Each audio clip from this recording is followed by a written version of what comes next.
દરેક દિવ્ય હરિભક્તોને ભાવથી જય સ્વામી નારાયણ। આપણને સૌ કોઈને એક પ્રશ્ન થતો હશે કે મૂર્તિધારી કોને કહેવાય?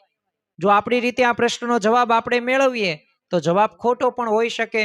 તો ચાલો વિશ્વ વંદનીય પ્રમુખ સ્વામી મહારાજને જ પૂછીએ કે મૂર્તિ કોને ધારી કહેવાય।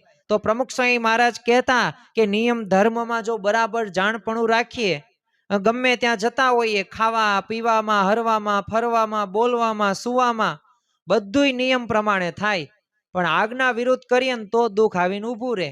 અને જેને આજ્ઞામાં કચાશ ન હોય ને છતાં દુઃખી હોય તો શું સમજવાનું કે ભગવાન કસોટી કરે છે અને ભક્તની દ્રઢતા જોવા ભગવાન પરીક્ષા લેતા હોય છે। અને ભગવાનને આશરે આવ્યા પછી એમની ઈચ્છા એ જ આપણું પ્રારબ્ધ છે।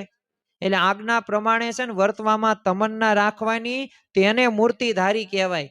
અને ભગવાન અને સંતને એ રાજી કરવા પ્રયત્ન કરવો તે મૂર્તિધારી કહેવાય। તો આપણે દરેક આજ્ઞાનું પાલન કરીએ અને આજ્ઞા પાલન કરીએ અને પછી દુઃખ આવે ને તો ભગવાનની કસોટી છે એ સમજણ સાથે આગળ વધીએ। અને એક જ તે વિચાર રાખવાનો, એક જ તમન્ના રાખવી કે મારે ભગવાન અને સંતની દરેક આજ્ઞાનું એ પાલન કરવું છે, અને તો જ મૂર્તિધારી કહેવાશે। જય સ્વામી નારાયણ।